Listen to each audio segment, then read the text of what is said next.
Le camion citerne rempli. Rempli de quoi? Au doigt, s'il vous plaît. IFADEM au Burundi a commencé en 2008.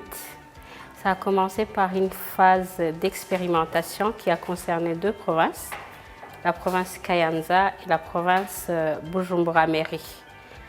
De ce temps-là, on a ciblé les enseignants de 5e seulement et on devait renforcer leurs compétences pour l'enseignement du français. IFADEM cadre bien avec les objectifs du gouvernement qui a inscrit dans ses programmes prioritaires le renforcement des capacités des enseignants pour améliorer la qualité des apprentissages qui, depuis certaines années, et comme le révèlent certaines évaluations comme l'évaluation PASEC, n'a cessé de se dégrader. Avec l'appui d'IFADEM, le Burundi vient d'acquérir une stratégie nationale de formation continue et un premier plan national triennal de formation continue qui intègre à la fois des formations en présentiel et des formations à distance, mais aussi et surtout un dispositif hybride de formation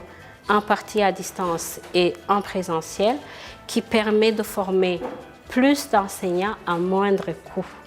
Pour la plupart des enseignants du Burundi en poste depuis même plus de 10 ans, ils ont juste eu une formation initiale, je dirais vraiment élémentaire, théorique, mais ils ont été directement déployés dans les classes et n'ont jamais eu l'occasion de renforcer leurs compétences au vu de l'expérience des autres collègues. Avec IFADEM, ils ont eu l'occasion non seulement de renforcer les compétences acquises en formation initiale, mais ils ont eu aussi l'occasion d'échanger avec leurs collègues et pour améliorer la pratique en s'inspirant des expériences des plus âgés qu'eux. On s'est rendu compte que les enfants qui terminent le cycle primaire savaient à peine lire.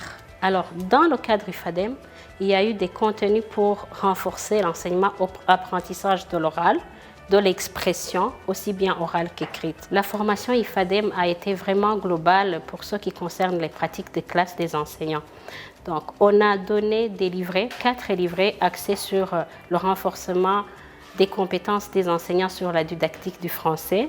On a aussi donné 2 livrets pour le renforcement de la didactique de l'enseignement des disciplines non linguistiques en français.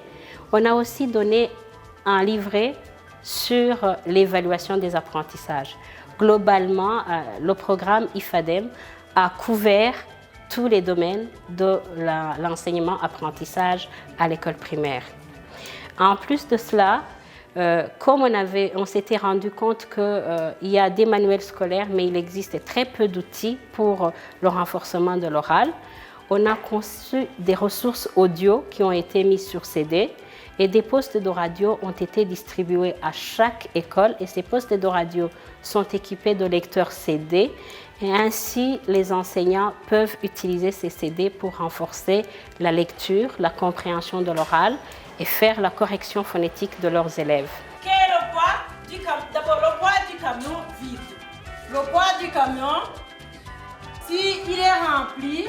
Au Burundi, c'est évident, ça renforce la présence francophone parce que dans les espaces numériques où se rencontrent plusieurs publics, il y a aussi c'est une ouverture à une diversité culturelle francophone et c'est aussi une promotion des dispositifs et des échanges entre divers pays et ça ouvre des horizons à des élèves, à des enseignants qui peuvent s'inscrire dans des universités via l'espace numérique parce qu'ils ont accès à des informations sur le monde francophone. Avant IFADEM, l'enfant pouvait répondre mais ne pouvait pas s'exprimer librement en français.